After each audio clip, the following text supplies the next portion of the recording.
She wanted peace, he wanted a second chance, and the boy wanted help he couldn't name. One voicemail at 3:07 a.m. turned a quiet home into a rescue clock.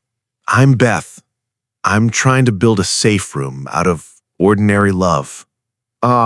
Nicholas smiles politely, and the baby curls her fist around his finger like a tiny yes. The missed classes, the late walks, the "I'm fine" said too softly to be true. We keep hearing the ache between his words, and it sounds like a door asking to be opened. Tonight, we choose help before hindsight, and we hold each other when the storm arrives. She wanted peace, he wanted a second chance, and the boy wanted help he couldn't name. The apartment gleamed like a fresh promise, while the baby sighed tiny weather into the room. Peter kissed Beth's forehead and said, "We will make this a safe place, I swear." Oh, Nicholas arrived with a polite smile that trembled at the edges like wet paper. The baby sneezed like a kitten, and 3 adults forgot how to be serious. Beth folded towels slower than usual, remembering how love once felt simple and sunlit. Nicholas paced at odd hours, ate air for dinner, and apologized for existing. Beth offered tea, a blanket, and the sentence, "You don't have to perform to be welcome."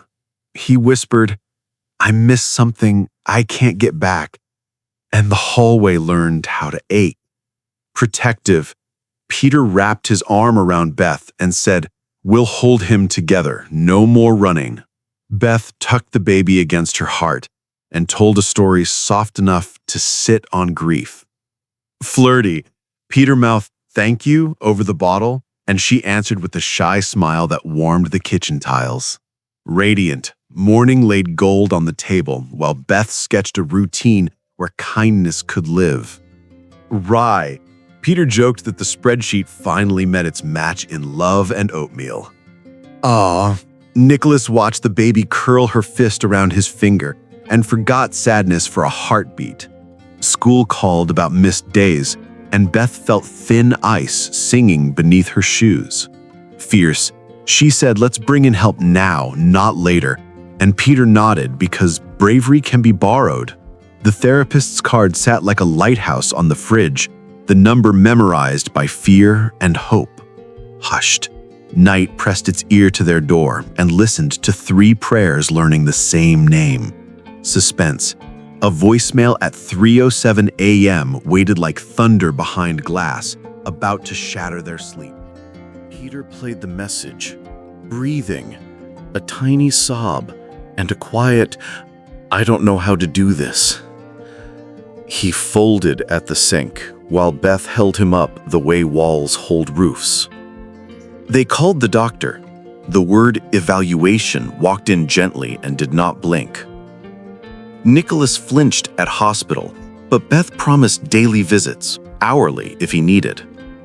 Family session unspooled truths like thread, his knots of shame, her fear, Peter's frantic optimism. Beth told him, "You are not a problem to be solved. You are a person to be loved." A therapist's corny joke actually landed, and Nicholas laughed, surprised by his own sound. For a week, he slept, ate, drew comics, and remembered what warm felt like.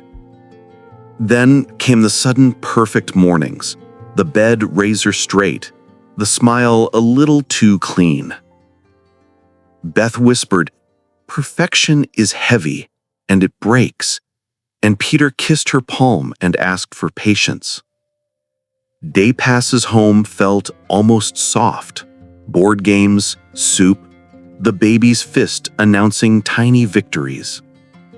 Peter kissed flour off Beth's cheek, and the oven pretended not to blush. For one dinner, the room glowed with small talk that didn't hide knives. The school called the next day.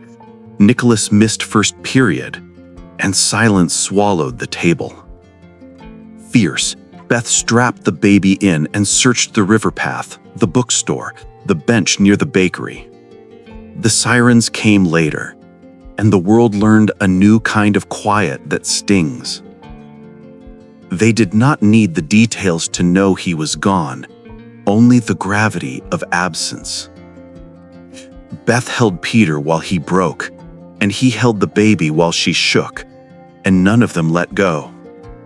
A mother named Kate would soon knock. Love would have to make room for another grief.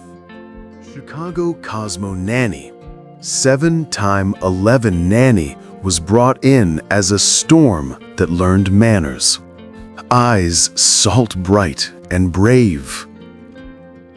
Beth said he loved you in ways words couldn't lift, and Kate answered, "You kept the light on when I couldn't." Peter pressed play on the voicemail, then stop, then breathe, learning ritual from pain. Oh, neighbors left soup and clumsy notes. Love is rarely eloquent, but often on time.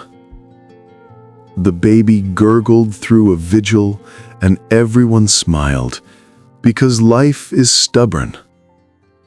Beth started a listening hour. No phones, no fixes, only truth allowed to sit down.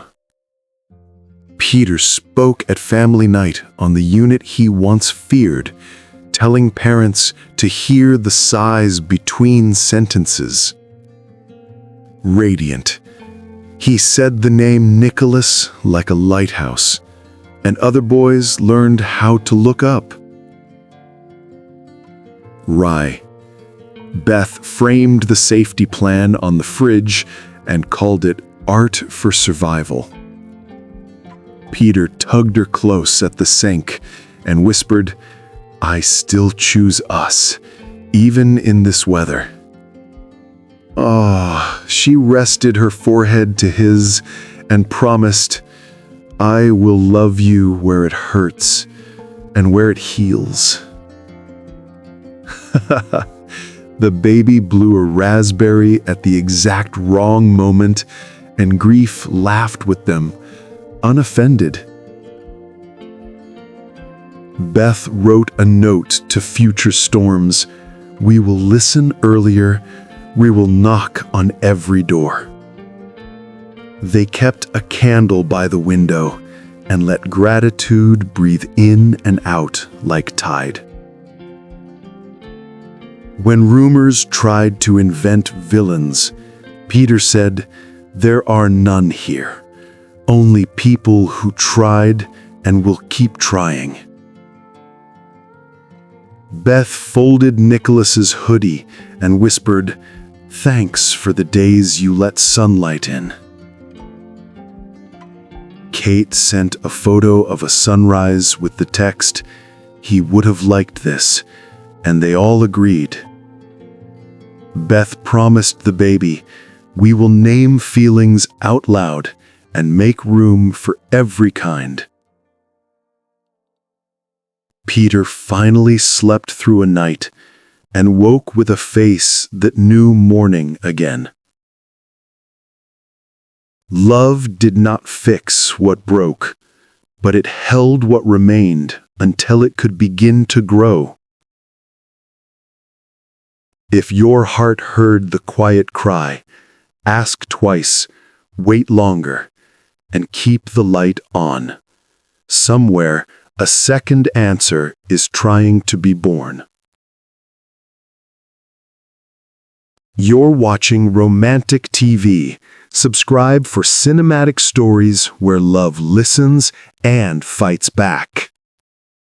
Tap the bell so you don't miss part 2 and the moment a family learns to hear the second answer.